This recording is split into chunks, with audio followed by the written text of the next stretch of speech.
going on, folks? Welcome into another show here on the Final Drive here at Sour Kids Production Studios. It is Alec, Javante, DeAndre, Kenneth back there running the computer as usual. It's been a couple weeks, guys.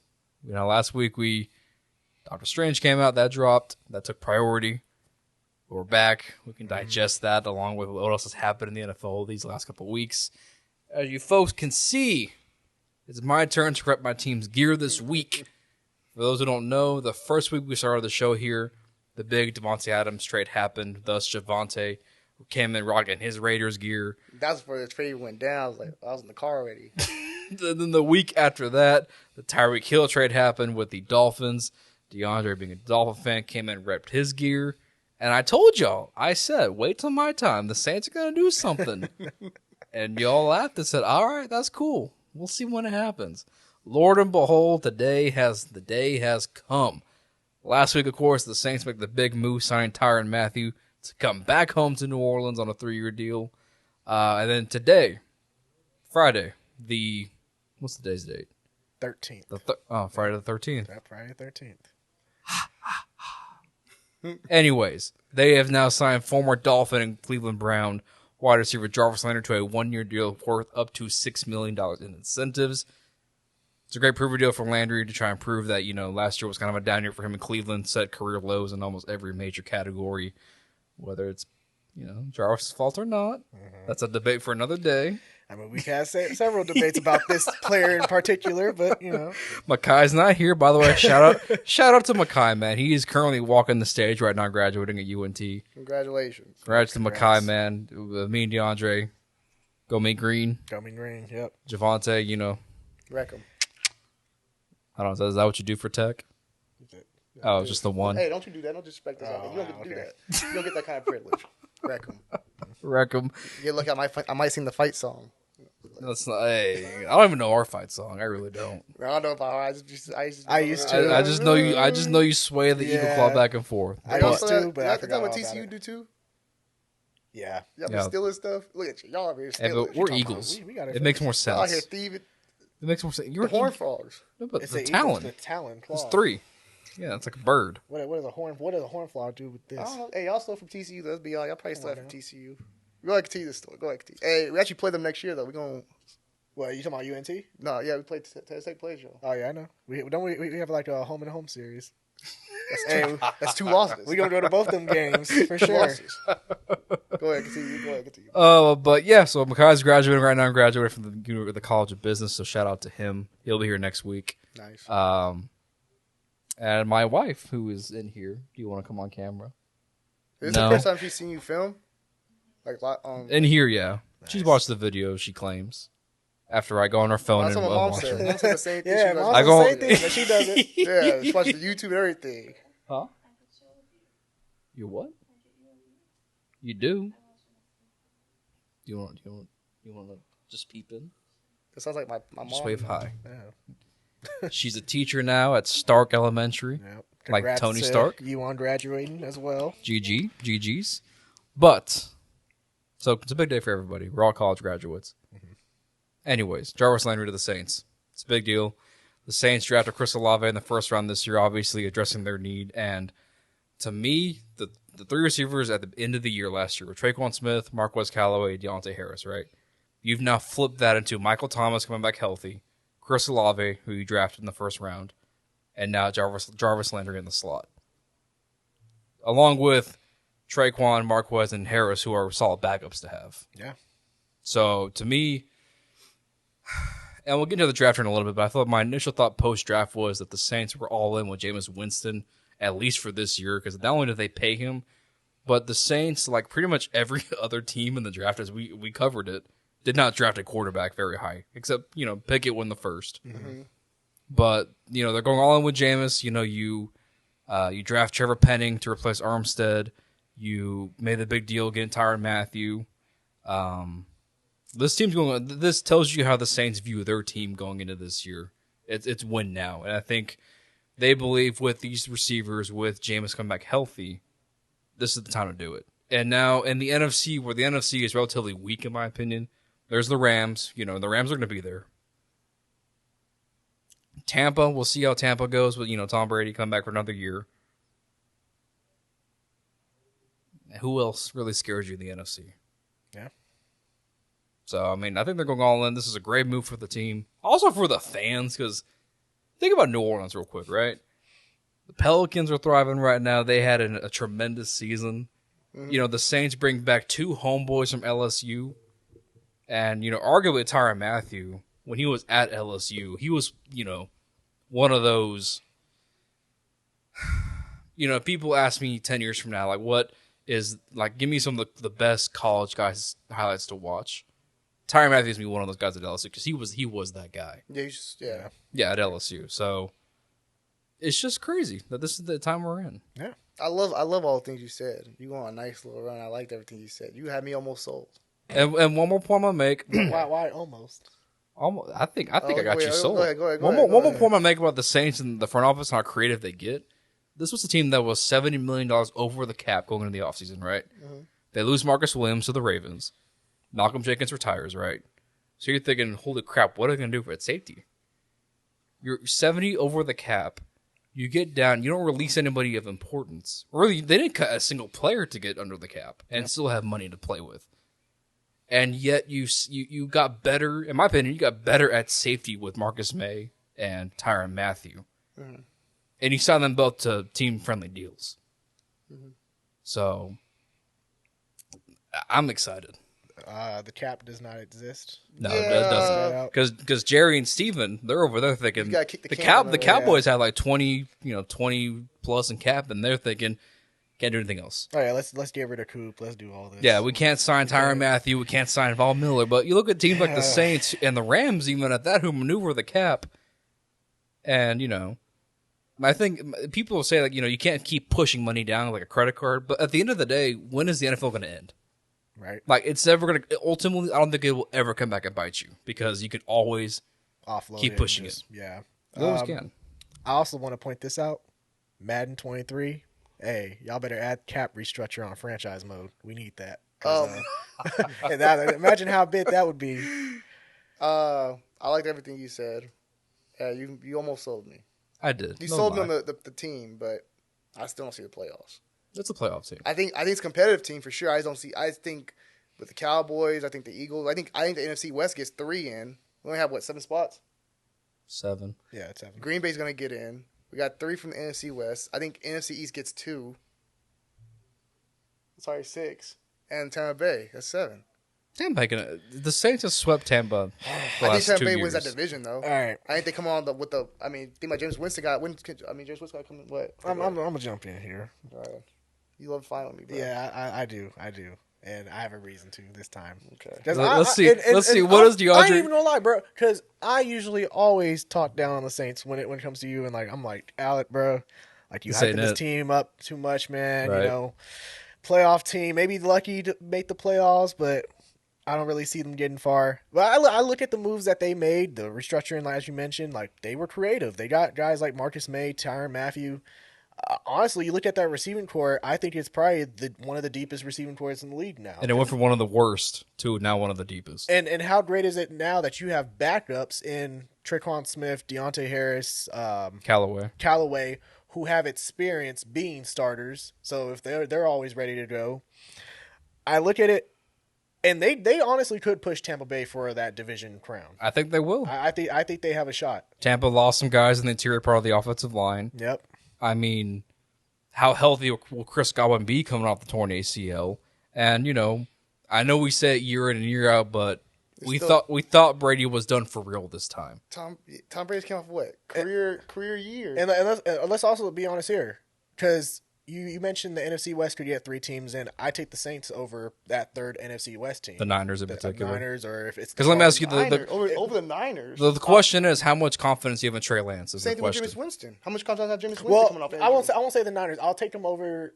I'll take them over Arizona. That's for sure. That's true. Because you think D-Hop's gone. That does hurt them. But, I think they'll still be competitive. I think they'll still be around. They'll be around, but you saw how bad that team collapsed. But they start off strong every year. They start off strong. They just fall off the end. Yeah. They start off strong. And you mentioned the NFC East. I would take them over Washington. I would probably take them over. Well, I said only 2's coming out. I said the NFC. I do think Philly will push for a spot. I think Dallas, especially if they get the corner from the Giants that just got released.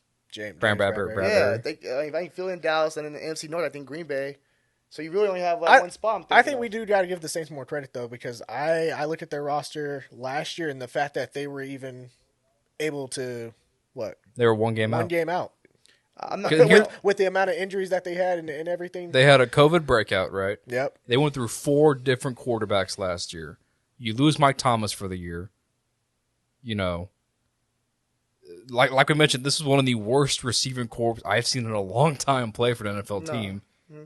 And they were one game out. Yeah. And, you know, that speaks to this team right here and how resilient they are. And also think about guys like Alvin Kamara. I think Alvin Kamara is going to benefit huge from getting these receivers. If he plays. Okay, but still. And also new coach also. And also, I think you did Washington kind of dirty. I think Washington actually, if Carson Wentz can have a horrible year. He had some bad turnovers when it mattered most, but he had a decent year. And you give him 2. They still have holes on that defense. They still have holes on that defense. The defense got its. You hope the defense. You hope Chase Young gets better and stuff like that and comes back stronger. But you still have 2-star receivers. Okay. And they drafted another receiver, so I think they'll be solid also. Yeah, I'm saying they're solid, but why would the Saints not be the same as Washington? Yeah, like who do you have more confidence in, the Saints or Washington? I mean, Saints got a new coach. We gotta see what he about. Dennis Allen? Dennis Allen got to run that defense. Huh? Dennis Allen's running the defense, and Pete Carmichael, who's been there with Sean since 2006, is still running the offense. I'm not saying Saints can't be there. You lose Sean Payton, but I mean, Carmichael is he's the next best thing if you want a Sean Payton type offense. My only thing I have with the Saints is this team goes as far as Jameis Winston takes them. And that could be a big question because, you know, he looked good to start out the year, like with what he had to work with. Exactly. Yeah. But that's also a concern for me as well because, you know, we look at what he had in Tampa Bay that year that he threw 30 interceptions when he had Mike Evans, Chris Godwin. So was the lack of interceptions last year, like the fact that he wasn't throwing as many last year, due to the fact that he didn't take many chances down the field, knowing that he didn't have that amount of those amount of weapons on the outside? You know, that's fair, and I think, you know, my answer to that would be, and I'm not trying to dog on my boy here. Trust me, I'm not. I'm a fan, but you look at the Saints' approach to free agency and the draft this year alone. You know, Sean Payton is not in the building with this team anymore, because I think year in and year out with Sean Payton, I think. It's nothing against Sean, right? But I think, you know, Sean Payton, we know he's he's a guy who has a big ego. Mm-hmm. He's very headstrong on his offense, is the best in the NFL, and his scheme works, right? So I think Sean Payton thought, you know, especially, and it kind of sucks. I think through Drew's last years, you know, the Saints really kind of thought, we have Mike Thomas, right? We have our number one, but we can fill in with other guys, and the scheme will work with other guys. Yeah. Right, so I think that was kind of the problem with Dennis Allen. His first year, you saw this team be aggressive in the draft. They trade away a first-round pick next year to get another offensive player when they moves to Armstead. Yeah. You trade up aggressively to land Chris Olave. You throw pitch after pitch to Tyrann Mathieu and Jarvis Landry, and it works. Like, this is a whole different kind of mentality from the coaching and the front office as far as how because this team can win. And you know, with Sean and Drew, from 18 to 21, you had the same feeling. But at the same time, I think the team wasn't as aggressive as they could have been in free agency, in the draft. To, you know, and I think a lot of it has to do with Sean, and that, you know, he had a lot of faith in his offense, which I get, because, you know, he's established that. There's no, I'm not trying to discredit him, but, you know, he thought the offense would work with whoever you put in there. Yeah, and at the end of that, you need talent. Yeah, like he never wanted to reach for that top talent. He was because he thought he could find gems, yeah, and the Saints have done that. To their credit, they've done that. Mm-hmm. But you need talent at the end of the day. Yeah, like instead of taking a Cesar Ruiz, you could have taken a T. Higgins or, you know, just guys. You know, you could find linemen. And I told you this on draft night. I told you that you can automatically tell this is different than Sean Payton because, you know, this wasn't a reach. They would have never drafted a wide receiver, right? Let alone trade up aggressively to land one. Exactly. We look at the draft day. Sean Payton's last draft with the Saints drafted Peyton Turner, a guy who had a 3rd-round grade. A reach. This year, a reach. Versus this year, they were aggressive. They traded up, got guys who. One, Chris Olave, very talented receiver, didn't think he would fall to them. And then 2, staying and getting Trevor Penning a tackle as well. You know, a guy who I thought might have, I don't think he would have lasted, you know, to the late 20s because the talent at the tackle position was going to fall right after him. After the top 10 and dipped, like when, Cross and Akeem. Yeah, exactly. Yeah, he was the next best tackle on the board. Right. Also say, but it's just a different culture. It's an approach. Yeah, I think Minnesota will be competitive also. But to your point, the Jarvis move, I like the Jarvis move. I think that gives some veteran leadership into the wide receiver room. I love the mentality. I think Michael Thomas is still kind of immature in a way. So I like the idea of having Jarvis Landry there as a OG to the young guys, and especially having Chris Olave now. So I like that move. Tyrann Mathieu, I thought was a great pickup, of course. He can still play, and he's a great leader.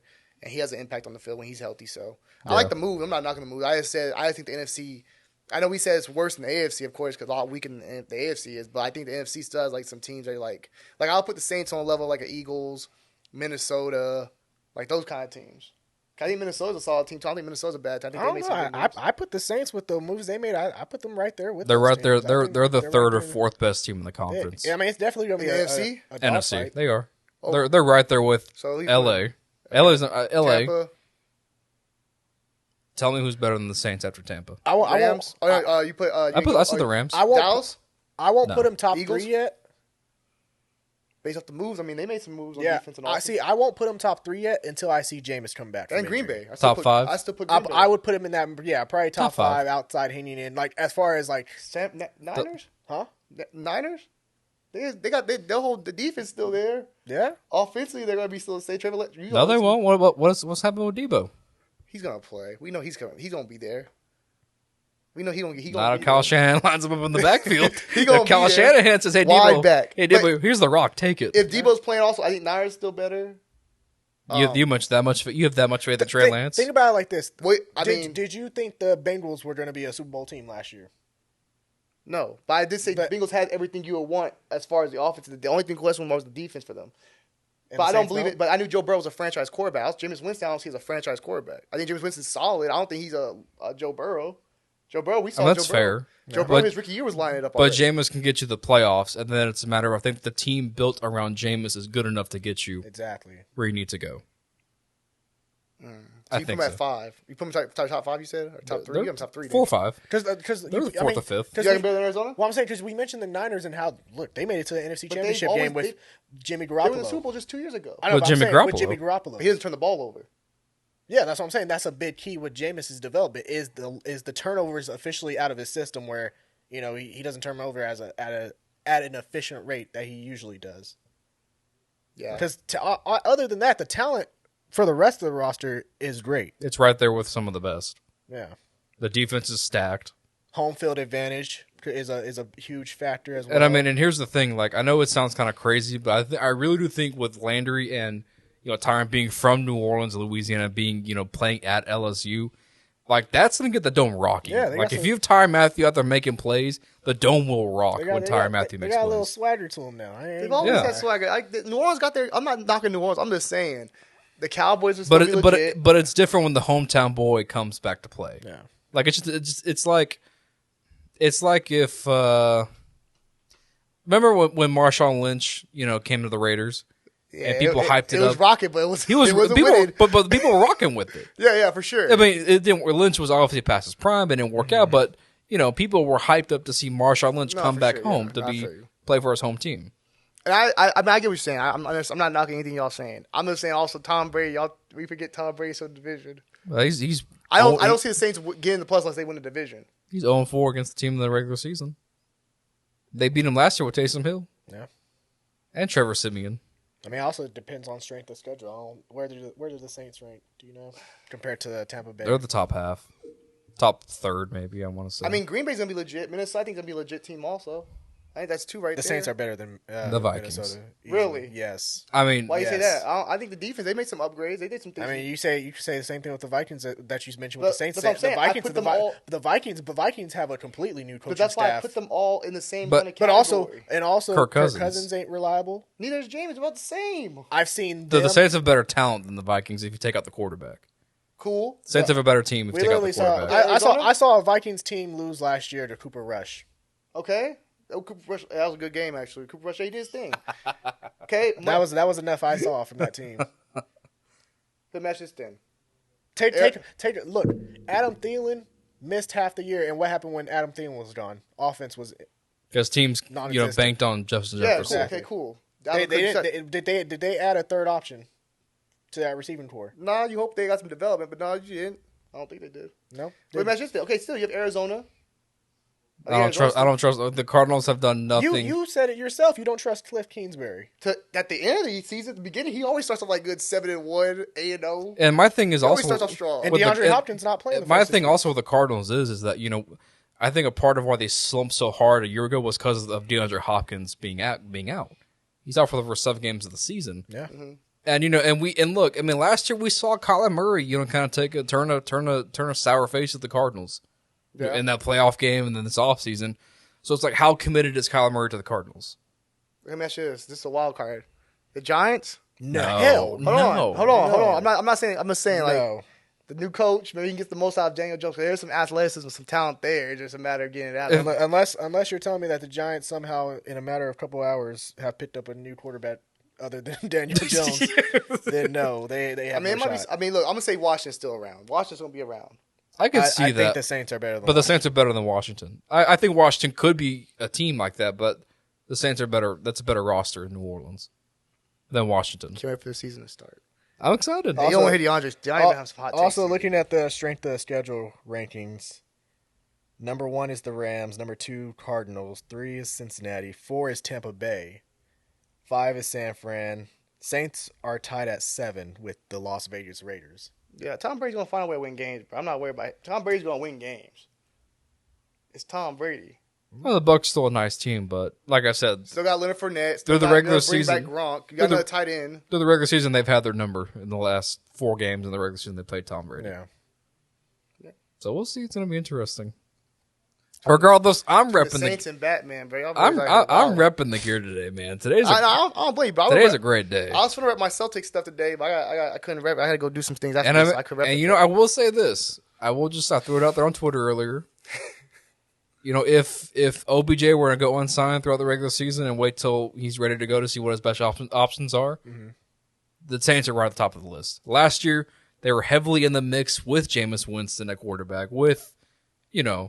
That was a good team before he got hurt. And the Saints, despite, the Rams, the Chiefs, like all the teams that were rumored to be in the loop, the Saints were one of the finalists for OBJ, right?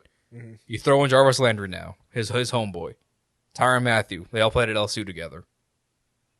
Well, I was actually thinking about this a couple hours ago because the Raiders, they recently traded away Brian Edwards to the Falcons for a third. They swapped a 7th-round pick for next year's draft for a 5th-round pick as well. That's a good move for the Falcons, by the way. For sure. I like Brian Edwards a lot. Yeah, I liked him a lot coming out of college too. I think injuries was something that I liked him a lot, but then John Gruden came in and said he's like Calvin Johnson. I was like, whoa, John. Which you think about John Gruden, you immediately think of Calvin Johnson. Yeah, but also you look at that draft class. What was it, 2020 draft class that featured Henry Ruggs, Damon Arnett, Brian Edwards was part of that draft.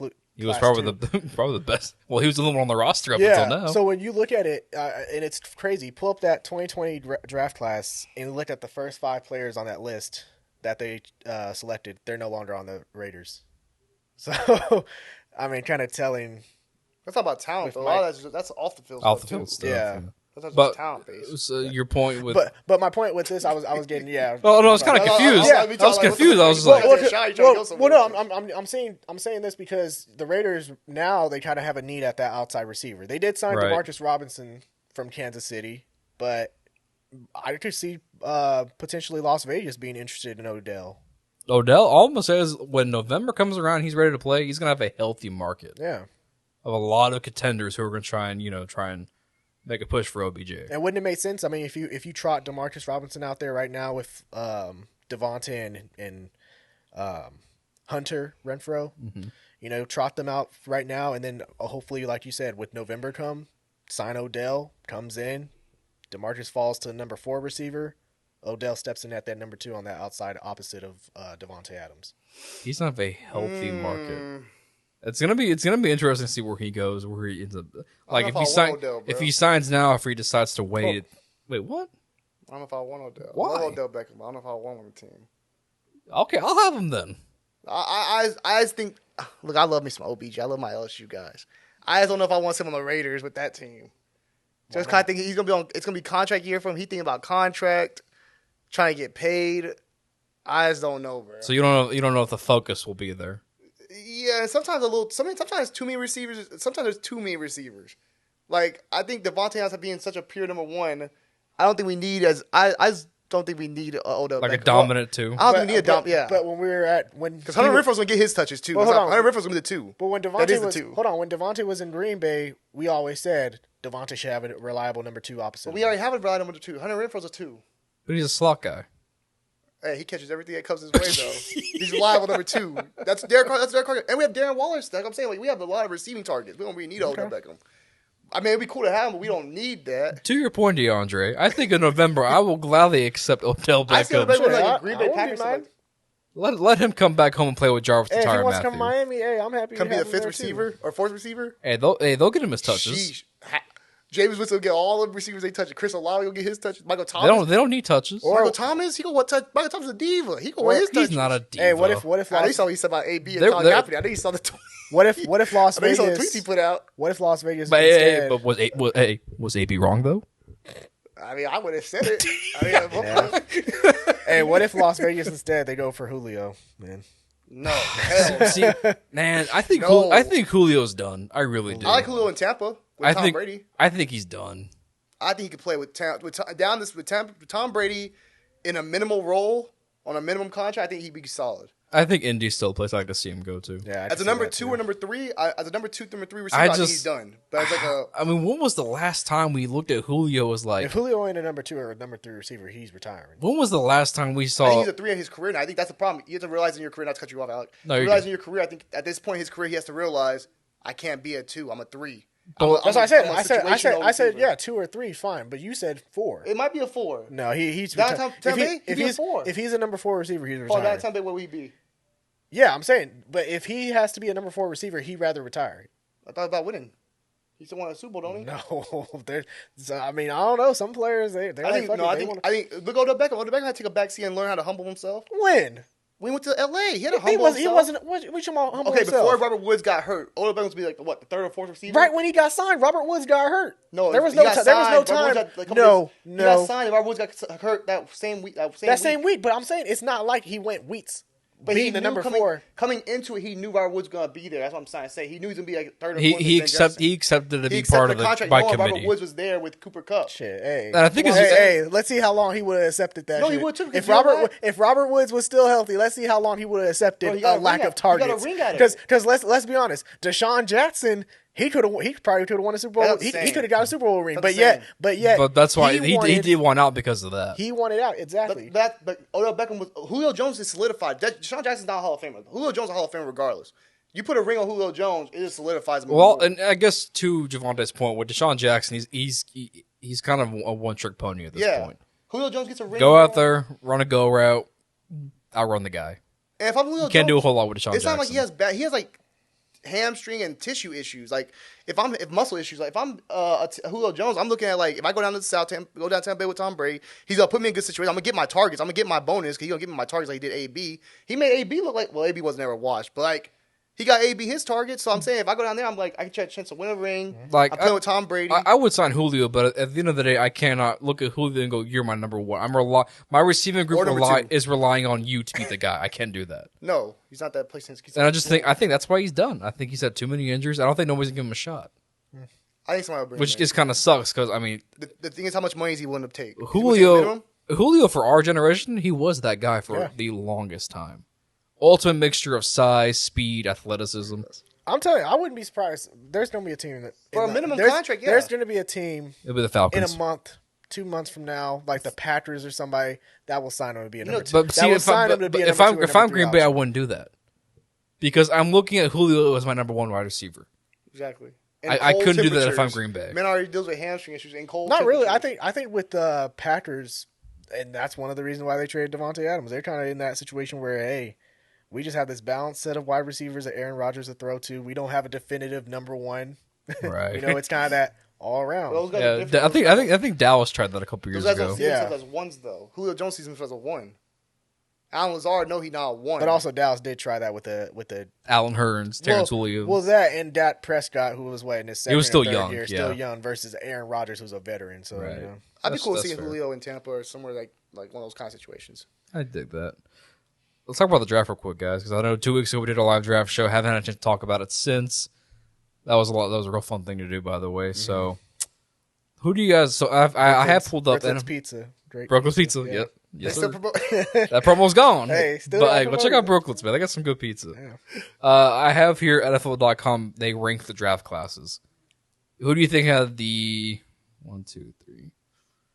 Who do you think the top five were draft classes? I would say.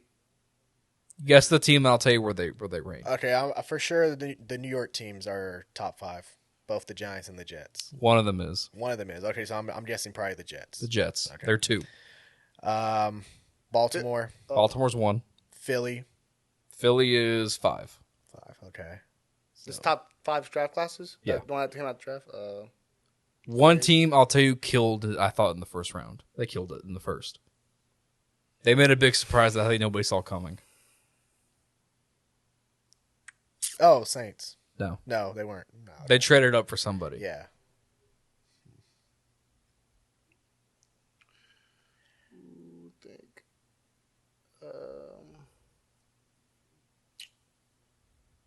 Buffalo? No, Buffalo didn't trade up. No.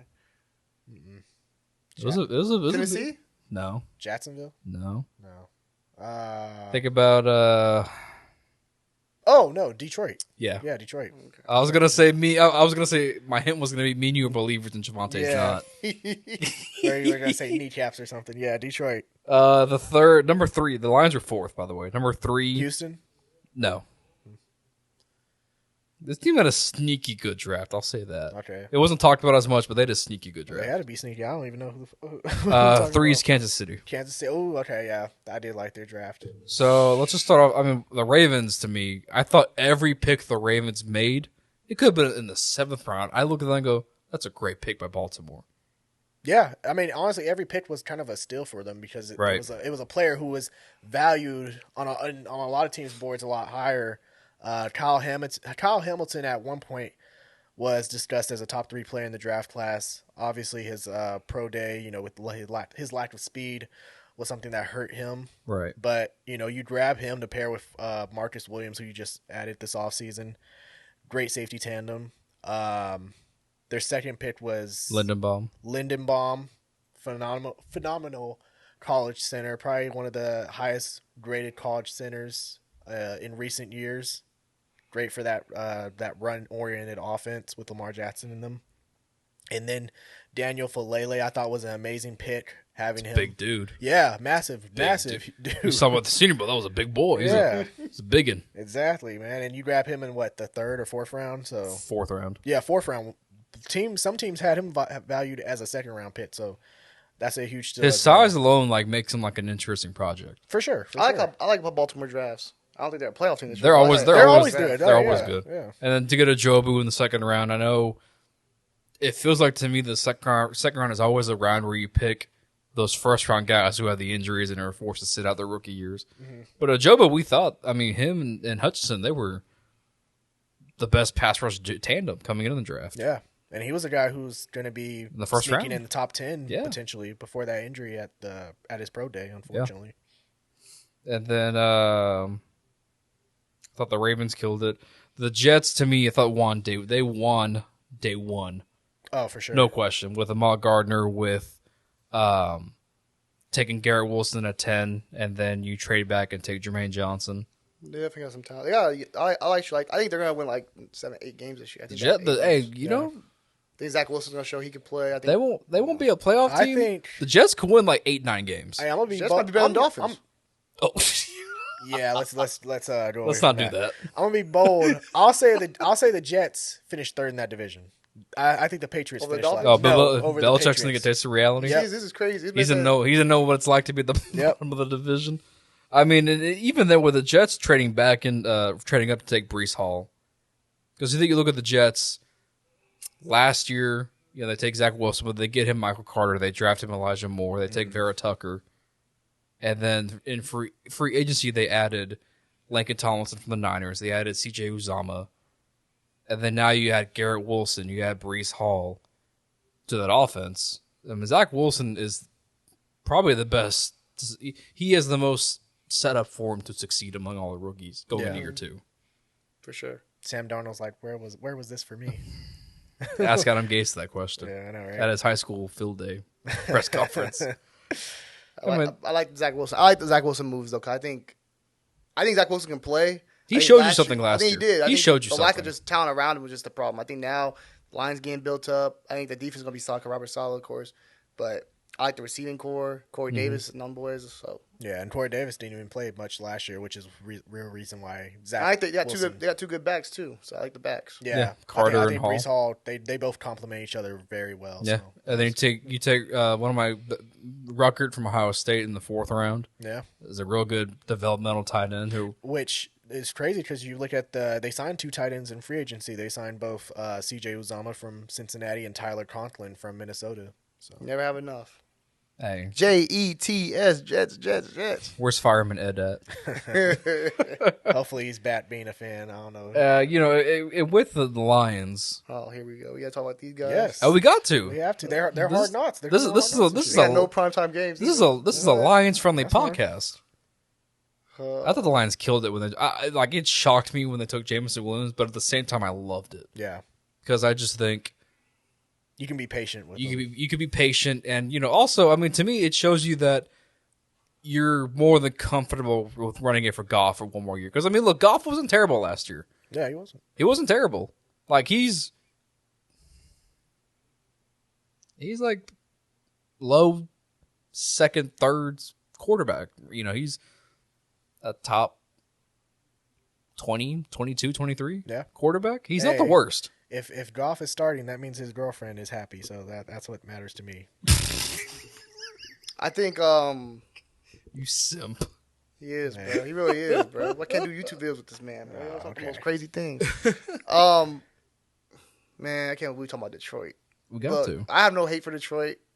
Love the coach. Sounds like it. I know it sounds like you. I love the coach. The coach spoke. You have hate for a lot of teams. It's like Detroit. Any team that makes some good moves, you always like because it doesn't. You know what? It's like it's like if he says, "I don't mean any disrespect," and then immediately throws disrespect. I know we're gonna be in 3 years. We're gonna be talking about Detroit #1 pick again. Still same problem. It's Detroit, but it feels. But the culture is different. It feels different. It felt different with Jim Caldwell.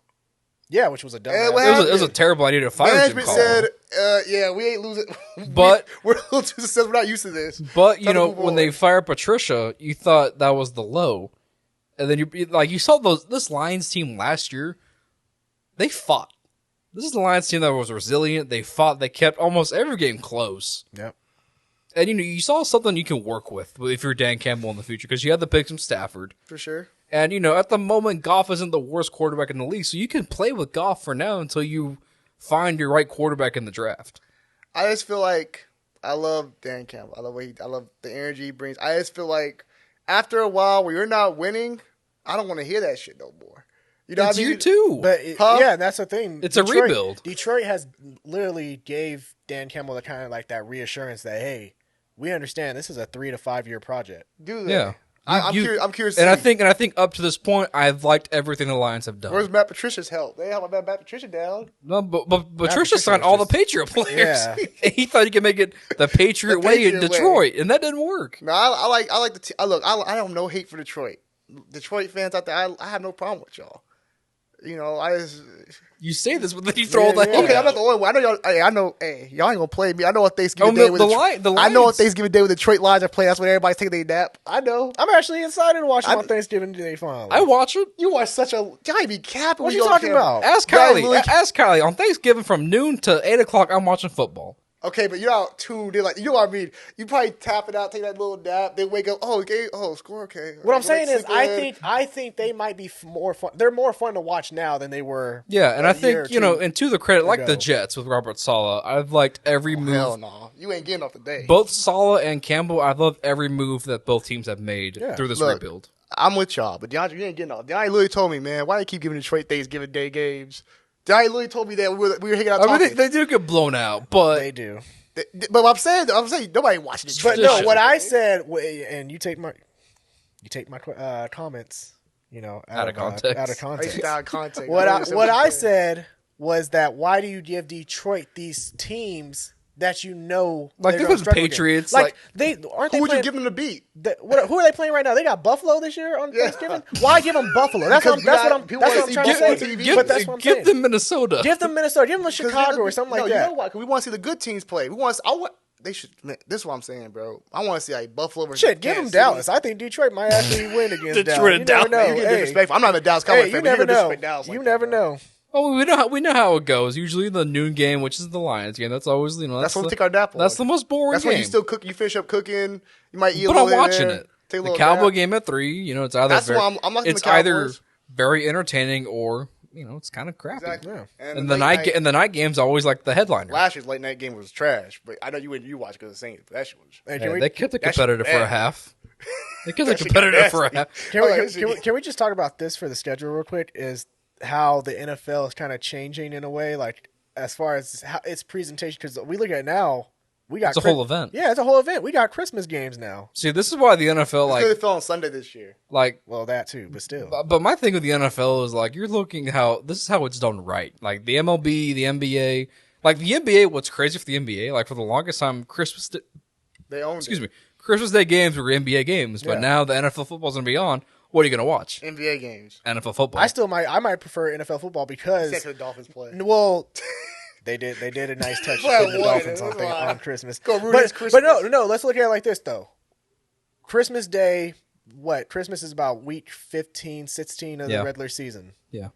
Christmas Day for the NBA, that's a month, 2 months into the NBA season. Are NBA players actually playing that hard to start out the season? We always no, because you always mention how the intensity shifts after the All-Star break. No, but players get hyped for big games like Christmas Day games. Everybody LeBron says every year I love playing because it's always been a tradition. It's like an NBA tradition. It's a great showcase. Don't get me wrong. So players like playing on that. It's a great showcase. But as far as what the states involved, where we look at NFL games, there's usually playoff. That's a playoff implication right there. And also, and I know you may watch it, Javante. You may watch it, DeAndre. But at the end of the day, if the NFL is on, right, no matter, it could be the president giving a speech on World War III. It's going to happen, guys. Yeah. I guarantee you there'll be more ratings for the NFL game. Oh yeah, for sure. Than the speech about war. They own Sunday. That's just how the NFL is. No, I'm with. I'm all for it because everybody should have something to watch. I'm glad that Christmas Eve we have games though, because Christmas Eve is usually boring. There's nothing on. So glad there's games for Christmas Eve. Hey, I watched Charlie Brown on Christmas Eve, sir. Like I said, I'm glad there's games on Christmas Eve, but Christmas Day, I get the guy. They put 3 games because it fell on the day, but next year going back to 2, right? As in 2 next year, something like that. They knew what they were doing with the NBA. They luckily the NBA don't retaliate, come out Thanksgiving and say, "Hey, we gonna put some games on too." But to DeAndre's point, no matter it could be the NFL, opening a bag of chips. You could have Roger Goodell on TV, open chips. Yep. The NFL knows how to market, and people know. I couldn't tell you when the baseball draft is. Let me ask this, though. You know what the problem with this is, though? In the NBA, they know what matchups to put on for Christmas Day. They know what we want to see. The NFL put matchups on that. Are we really going crazy for it? You're a Dolphin fan, so you're going crazy for it. But do we want to watch the Dolphins play? But again, to your point, I'll tell you this. The NFL, the numbers will match or come close to whatever else is it's on. football. But I'm saying, as far as matchups, though, you could have put, if you put, the Kansas City Chiefs or Buffalo Bills, against each other, cool, that's a great game to watch. Seeing Miami play Green Bay, I'm like, you never know. Miami could be. You never know. Shit. Yeah. Like I said, Green Bay could fall apart. They could put the Cowboys on Christmas. That makes sense playing the Cowboys because that's a big market. But I don't know. I think the NBA does a great job with the matchups we see. But then again, I think the NFL is big enough to where whatever. Oh yeah, it's football. Whatever team it is, it'll the NBA. You could not put on Cavaliers and the Magic. You put the Cavaliers on now. The Cavaliers gotten good. You could not put on. You could not put on the Magic and. Well, hold on. Let's look at it because I just put up the Christmas slate. So Dolphins team, which won 9 games last year. Hold on, short of the playoffs. Added talent this year. Yeah, all that. Go ahead. Hold on, they added talent. Did they not add talent? They did. Did they not add a superstar player in Tyreek Hill? Yeah, okay. Exciting player. Okay. Against the Packers. Aaron Rodgers. I consider that a good game. Is it at Lambeau or it's in Miami? Let's see where Aaron Rodgers got that. Let's see what he looking like at the time. The Broncos versus the Rams. Russell Wilson. That'll be a good game. Matthew Stafford. And that's a great game. That's a great game. How many people going to show up to that game? We got the Laker game too. Show up or watch it? Attend, it's in LA, so attendance wise. That's a good question. And then Buccaneers versus Arizona. That game's trash. Arizona, because Arizona, it's Arizona. It's second half of the season. That's probably good. Like, yeah, Cardinals are trash. Depends what Arizona is looking like. If Arizona fixes that second half struggle that they usually have, then it's a good game. Yeah, but I mean those are three solid games. Hey, we'll come back and look at this again in a couple months when the NBA announces their schedule. And we'll look at those. Yeah, we'll see what the NBA matchups are. We'll see what happens in free agency this year. Because you know how free agency always changes everything in the league. Then let's see what happens. Let's see what the schedule looking like. But I definitely agree. I'm happy that Christmas games are there for basketball and football. So I'm all with it. Some other teams that NFL.com mentions real quick before we move on. A team I liked real quick, Houston. What do you mean you like Houston? The draft. I thought Houston killed it. You know this year when we do the losers and picks for the loser, the picks that we don't want to watch. Pick them or flick them. They're going to get all the flicks all year round. Let's put the Jaguars. No, I watch the Jaguars, but they got a new coach. I like what Doug Pearson. Not Doug Pearson. Yeah, my man Doug Pearson can do. The Eagles killed it. They're a playoff team. Just trading for AJ Brown, I thought was. They already won. You know what's so funny? What if they become the Eagles, the Dream Team Eagles? No, they can't. I feel it, bro. It could be. No, because nobody's giving them that fucking. They're getting all the praise. People say that could win the NFC East. They're getting all. How the Eagles not been praised this offseason for all the moves they did. Yeah, that's deservingly so. I'll add. Every team gets that when you have a good draft and good. But I'm saying when the Dream Team did it, Nnamdi Asomugha. No. But that's different. It's different. The Eagles made all their moves through free agency. Like they didn't draft for squad, but. It wasn't like the Eagles went out and signed the best name on the market. Eagles actually signed, and Nnamdi Asomugha, let's not forget, was the number one player in the free agency market. Exactly. That year. I mean, people thought Nnamdi was the next, Dion shutdown type corner. Exactly. Who did Philly sign this year? Was a top of the line free agent? I mean, Hassan Reddick. You could make the argument. Bring Hassan Reddick in. Bring AJ Brown in. But it's not like. But also with Devontae Smith still. But also they brought in Dominique Rodgers-Cromartie that year. Also, they signed Steve Smith from the Giants. They had signed. They had Bradbury also. Now you have Slay and you have Bradbury on both sides. That's the same thing as a Nnamdi Asomugha thing, kind of. Two top tier corners. But Nnamdi was shut down in Oakland. Nnamdi was like the next Dion prime time. For sure. Nobody, and also you got to think at that time, free agency wasn't all what it is now.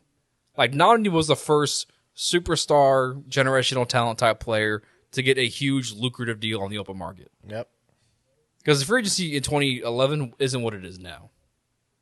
But, I mean, the Dream Team was a dark age. I was. When Vince Young said that, I thought, oh, this is not going to end well. Can I give a quick shout out? Yeah, go ahead. Shouts to the Boston Celtics. Game 7 on Sunday, 3:30. Make sure y'all tune in. We won. Whoop, whoop. A couple Game 7s then. Just two. Dallas and played right after. Yeah. Went to go to the bar and watch. There's no two better words in all sports. Game 7. Love it. That's it right Something there. About it, bro. Do or die, man. That's what it is. Houston, they mentioned. I forgot we were talking about Houston. The Giants are 11th.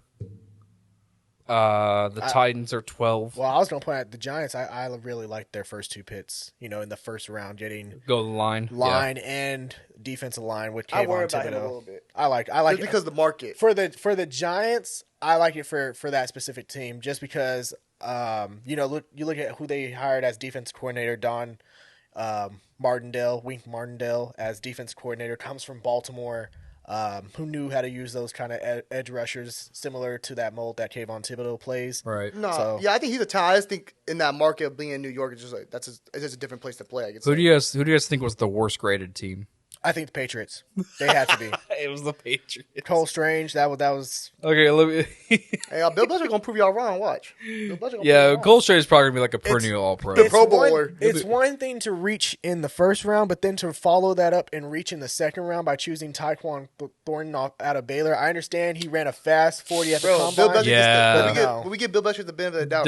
Did Bill not learn from N'Keal Harry? You can't draft receivers at a premier pick. Did you not learn that? Sheesh. And it's funny because you say we can't give Bill Belichick the benefit of the doubt, but I mean, we look at a year before this past year, people were giving Bill Belichick the benefit of the doubt. They were like, "Oh, Brady was the reason why that Patriots team was good all this year." They took Mac Jones to the playoffs. All I'm saying, Bill Belichick still made great. I mean, that's like the emperor. We gotta see what happens. Those guys might. That's true. I mean, it's still kind of early. Yeah.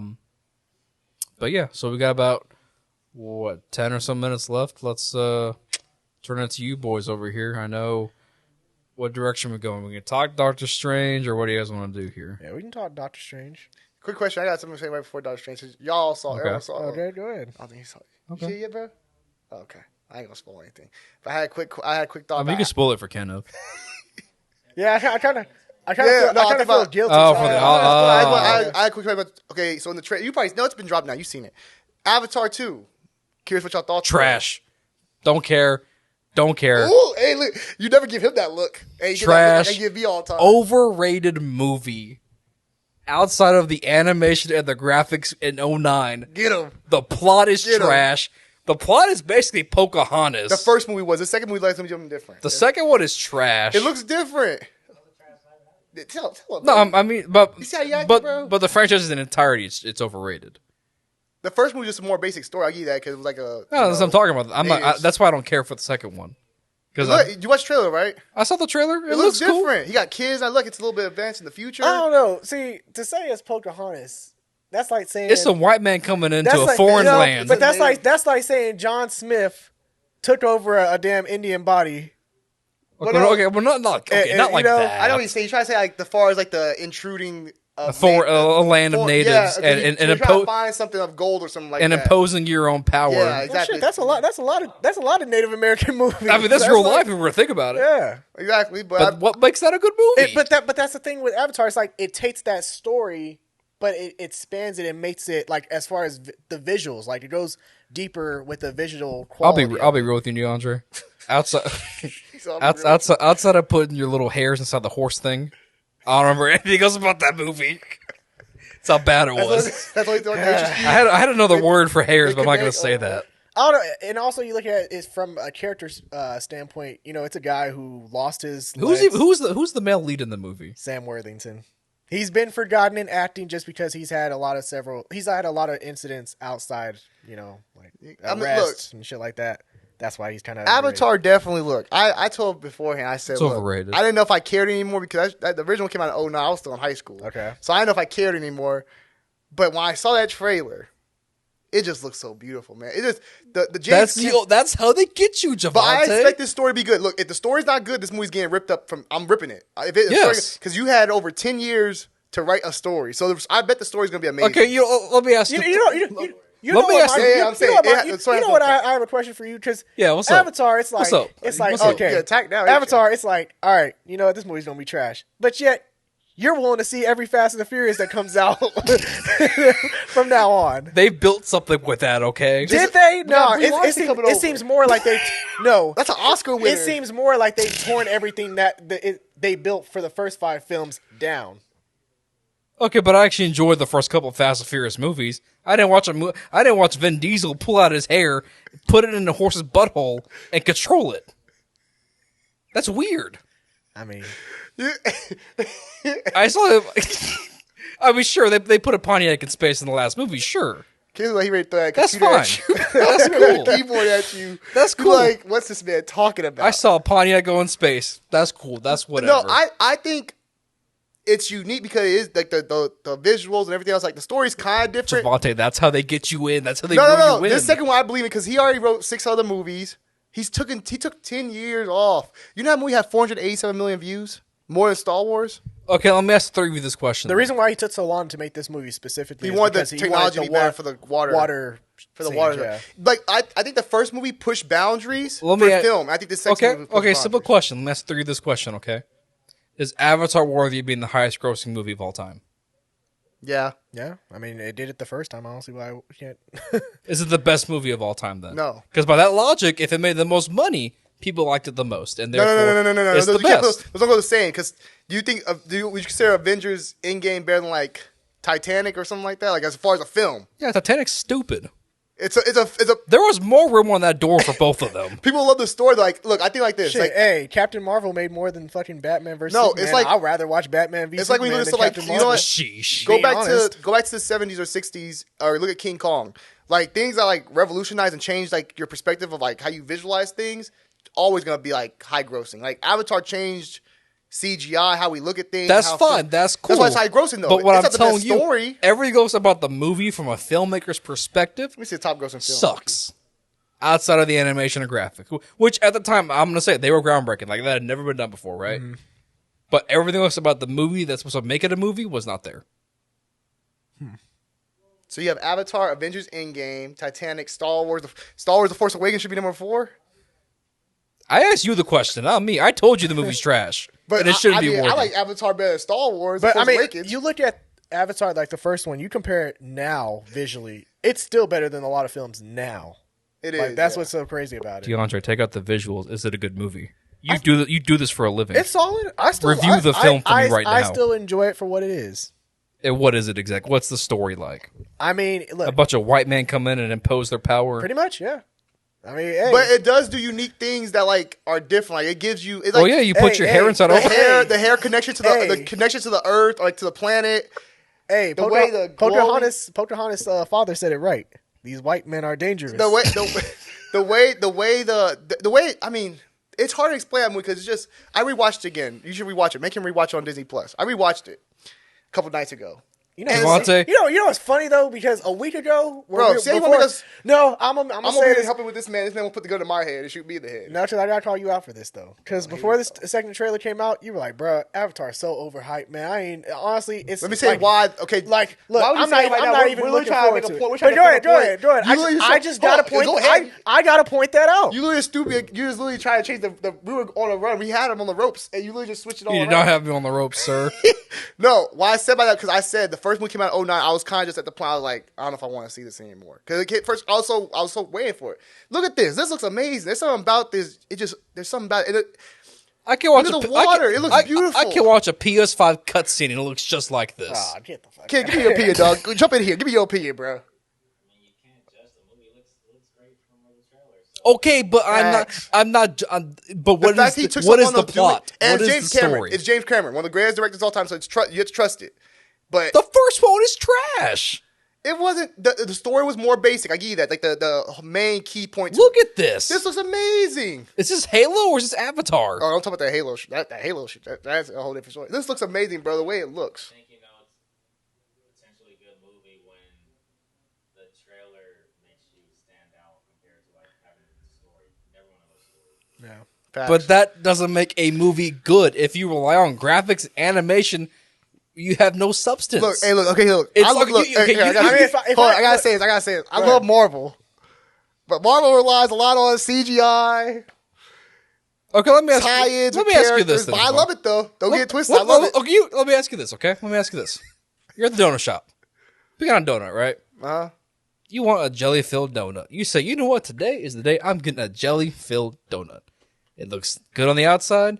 You take a bite and it's plain and empty. Okay, well, you know what? There's no substance in the donut. Hold on, I gotta ask you this because you mentioned, take away these visuals. What is this movie? Let me ask you this: you like Spider-Man: No Way Home, right? This is. I feel like I'm about to get got. Oh, you already know. Yes, I do. Yeah. Okay, you take away all the cameos. Okay. All the Sam Raimi, Tobey Maguire, Andrew Garfield. Okay. You take all that shit away. Mm-hmm. Do you still like the movie? Yeah, it gave me the Spider-Man I wanted at the end. Get the fuck out of here. No, I wouldn't have liked it as much, but ultimately it gave me the Spider-Man I wanted. You would thought it was like Far From Home or No Way Home. No, No Way Home is god awful. That movie's stupid. That was the same thing pretty much. Yeah. No.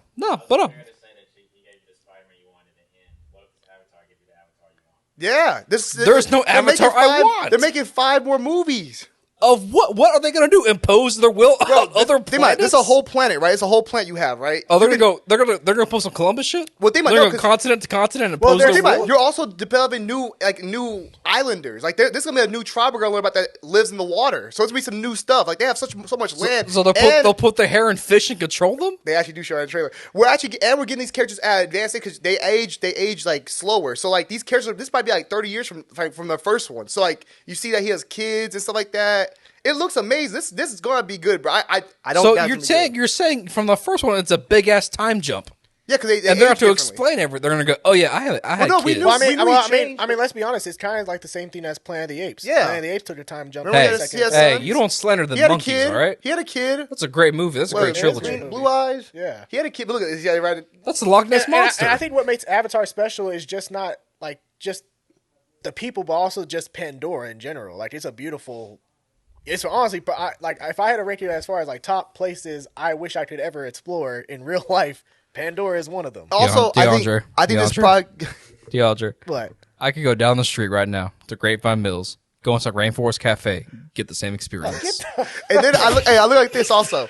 This gives you something unique that we like. Think about we're used to our normal properties like Star Wars, our usual IP, Star Wars, Marvel, DC, stuff like that. This is something that's its own thing. I think that's why it's so beloved. Also, because it's refreshing. It's new.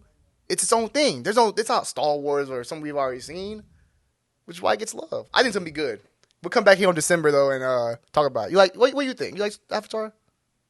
She has no clue what we're talking about. She has no clue what we're talking about. Oh, okay. Y'all need to rewatch it. Y'all need to rewatch it again, bro. She probably thought we were talking about when last time you watched Avatar: The Last Airbender this whole time. No, I'm kidding. When last time you seen it? Avatar? When last time you watched it?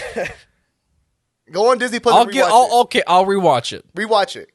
When I text you in the group chat and say this shit is like Pocahontas, but on a different planet with animal ding dongs and going up people's butts. So let me ask you: do you plan on seeing the second one?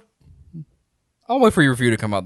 Yeah. I'll wait for your review. I'm gonna wait for the. I think it's gonna be good, man. I'm gonna wait for the Dre J review to come out. How is like this? You're like, this is too much. They're overdoing it with this franchise. No, they're not. But Fast and the Furious that's the exact opposite of my point. They aren't doing enough. The story was not there. Fast and Furious at least had something to build off of from the very beginning. What do you want these people to do? Establish a good story. Don't give me the same goddamn. Yeah. It's like Christopher Columbus. Okay, that may have been taken out of context. It's not like Christopher Columbus. No, you're talking about like the interaction between Native Americans and people that yes. try to conquer. Yeah.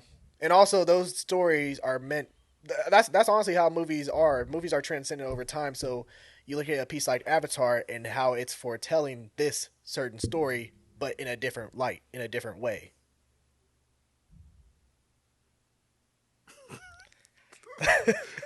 I'm telling you, this will be okay, good, you know what? I'll watch the first one. My man got dreads now, bro.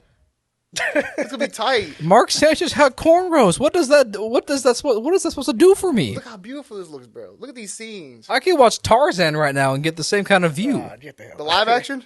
No, the cartoon. Nah, bro, you ain't getting this. You tripping? The Fire soundtrack too. It's so the different animals. It's unique, bro. I gotta rock with it. I can watch Planet Earth on Disney Plus and get the same feel. You tripping?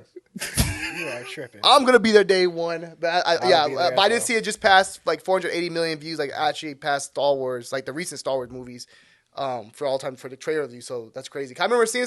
I love how they marketed it because they showed it in theaters with Doctor Strange. So it was like hey, you went to Doctor Strange? Yeah, like they threw it in there. You're gonna show you that love. You know what I mean? I like that. And to drop like the following, look at the kids. Drop that the Monday. I was like, okay, cool. I'm gonna rewatch it again. Tell you what, I'll watch it before next week. I'll give it an open. I'll go in with open.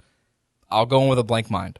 And I'll watch it. Hey, you need to go to Disney World, bro. You know, at Disney World, they actually create you an avatar. They create one for you, like a little figure of you, though. Well, I have like the hair thing. Yeah, the hair piece too, bro. Like can a little 6-inch figure, but it's like of you. Can I connect it to animals and control them? I mean, you have to get your own animals and stuff. Like you might be able to do it. Okay. Hey, don't worry. We'll have the review out for you in December. Yeah, I'll watch the first one, and then y'all go watch it. I'll pop on that Dre and J review. Facts. And I'll determine from there if I need to go watch it. The first part, like he looked at you, bro. That's the look he gives me when I talk about Marvel on some crazy stuff. He gave you that same like, there it is, about time. Okay, but you do agree with me. You agree with the premise of my point. And what was that? Outside of the animation and graphics, as a movie, it lacks substance. For sure. And you still haven't proved my point outside of the cameos and everything in Spider-Man. Okay, you saw Peter Parker go through pain. Aunt May died. But how does he go through that pain? What are you talking about? Green Goblin has to kill May. So you're taking all the villains out too? Yes, I'm taking all that. That's Sam Raimi. That's cameos, right? You're giving me... What? He's basically giving you part 2 with Jake Gyllenhaal. Or part 1 with Vulture. And saying those are great movies. So that's what you're giving me? Part 2 with Mysterio? Let me ask you this. Let's say I changed up Spider-Man No Way Home where the spell happens, it brings all these villains, but it's not the ones from Sam Raimi's universe. So they're like original MCU villains? Yes. Did the same things happen as far as like May dying and Tom and Peter kind of loses everything? You can say that, yeah. So he still goes through the growth, but the only difference is without Toby and Andrew to mentor or help him through it, it kind of can go whatever direction. Pretty much, yeah. And he's still his own Spider-Man at the end. He's kind of separated himself from everything else. Sure. Yeah. So no Avengers, no Iron Man. Mm-hmm. Yeah. I watch it. Because at the end of the day, it's still a different Spider-Man. It's not Iron Man Jr. It's not... He kind of goes through his own path. All I'm saying, bro, this is all I'm going to say. I'm gonna cut out. I know we gotta get up out of here. All I'm going to say is I get the first movie, you said the story. Second movie, I think it's going to be a better story. And if it's a better story, I just want you to apologize to James Cameron, and we all good. And shout out to If this movie flops, I expect you both to be here. It's not flopping. And I'm going to listen. Hey, this is going to do a Billy. I'm going to give Kenneth a mic and a camera. Hey, if this movie flops, I'll show up here with clown paint on like the Jaguar fans? Yes, like the Jaguar fans? Okay. Look, Doctor Strange made $480 million opening weekend, just in the U.S., I think it was. This is going to do a Billy, bro. This is going to do a Billy. I'm calling it now. It's going to do a billion. Okay, that's fair. Put down and when this flops, clown mask and wigs for both of you. Okay. He's a clown. Hey, that's fair. I'm willing to go out on that bet because I'm pretty sure it's not we're gonna all happen. three gonna wear clown masks. Yeah, well, if it's great, if I go watch it and I enjoy it, I'll come in with a clown wig and a mask or a nose and a wig. I got you. I'm looking forward to it. Okay, Jordan, let me ask you this real quick. Hey, you're taking a picture. That's cool and all. You know Avatar, the blue people? Yeah. The first one suck or not? You saw you said it? No, of course not. What's wrong with you? We're talking about the second one. He's saying, I'm not excited for the second one. I'm not excited for the second one. First one's trash. It's some blue dudes putting their dreadlocks in animals' butts. It was the animal's hair, too. It was. And the white man imposed their will. No, it was dread to dread. Yeah. That's what I said, a dread to dread contact, not butts. It's a butt, dude. I'm sorry. Hey, hold on. What Avatar were you watching? I think you were watching those ones online, like the Avatar, like the blue people. Yeah. Butts out the whole time, but like that was the only butt action that was going on. Yeah, they were cool, bro. I want to be their Avatar, but they were cool. They were tall and stuff. They were hooping. Dog, if I was an Avatar, I'd be Right. They were there hooping 9 feet tall. Mm-hmm. Look, I'll go watch it. The second one when it comes out, and then from there we can settle this clown. And the character development's dope. I love that relationship between him and Zoe Saldana. Yeah. If I try to hit up a girl and she's like, oh, I only like guys over 6 foot, bet I'm gonna turn into an Avatar. Okay, that's fair. Not be 9 feet tall. All right, Kenneth, can we give a Doctor Strange scores real quick, or we're running out of time? Okay, real quick, just give me one out of 10 Doctor Strange. 8.5, 9. All right, I'm gonna go 8.5. No, 9. Sorry, okay. Kenneth, I got you, bro. Okay. Don't take the laser off. Take the laser. Okay. I'm gonna go 8.5. Okay. I'll go with that. Yeah. I'll go with 8.5. 8.5. Yeah. Where does it rank as far as your Phase 4 movies? It's probably the best Phase 4. Okay. So far. It's like right up there with No Way Home. Okay. I mean, to me, it's 2. No Way Home kind of just because I prefer those cameos versus the ones in Doctor Strange. So it's like, yeah, that's fair. I get it's 2 for me. Yeah. Is Eternals at the bottom for you both? Not actually like Eternals. I think Eternals going to grow with time as we get more in the MCU, like new phase. Mm-hmm. I think we'll enjoy Eternals more and be more connected. So I'm not trying to be that guy, but Black Widow's last for me. That's fair. I mean, okay, so like the movie, I just didn't care because she's already dead. Well, that I just didn't like Taskmaster. Yes, Taskmaster was ruined for me. So what did you? So for me, it's Spider-Man. Ranking them real quick: Spider-Man, Doctor Strange, Shang-Chi, Black Widow, and Eternals. That's how I rank them. It would be Spider-Man, Doctor Strange, Shang-Chi, Eternals, then Black Widow. Doctor Strange, Eternals, Spider-Man. No, Doctor Strange, Shang-Chi, Spider-Man, Eternals, Black Widow. Okay, that's fair. That's fair. So today we learned the Saints will be a playoff team. Celtics going to Game 7. Celtics are going to go to Game 7. Alec is an Avatar hater. I am indeed an Avatar hater, yes. Big facts. And they put things up animals' butts or, whatever. I'll rewatch the first one. I'll tell you what I think about it. And come December, the 3 of you can be in clown wigs. Okay. Big truce. Yeah, Looking forward to it. Any last words before we sign off, gentlemen? Dre and Jay, be sure to tune into that. We just hit 400 subscribers on our channel. Yeah, that's a dub. which is dope. It's dope. We have another CBM talk this week that we're going to do. It's going to be pretty fun. We're going to talk Doctor Strange on that. Can I throw a quick suggestion to you real quick? Oh, yeah, go ahead. I would love. Yeah. So, you know, like the funny, like American Dad and like the Family Guy videos you do, the Try Not to Laugh challenge? Mm-hmm. Instead of doing those shows, you should take clips from Impractical Jokers. And do those? Yeah. I would mind, yeah. Because they do some funny. Do they have like a specific YouTube channel or anything where they? I'm sure they have one. Okay, I'll find it and send it to you. But like for sure, they're like it's funny. Yeah, definitely. There's also another a really interesting topic that we're going to cover on our CBM talk is going to be the casting for Percy Jackson.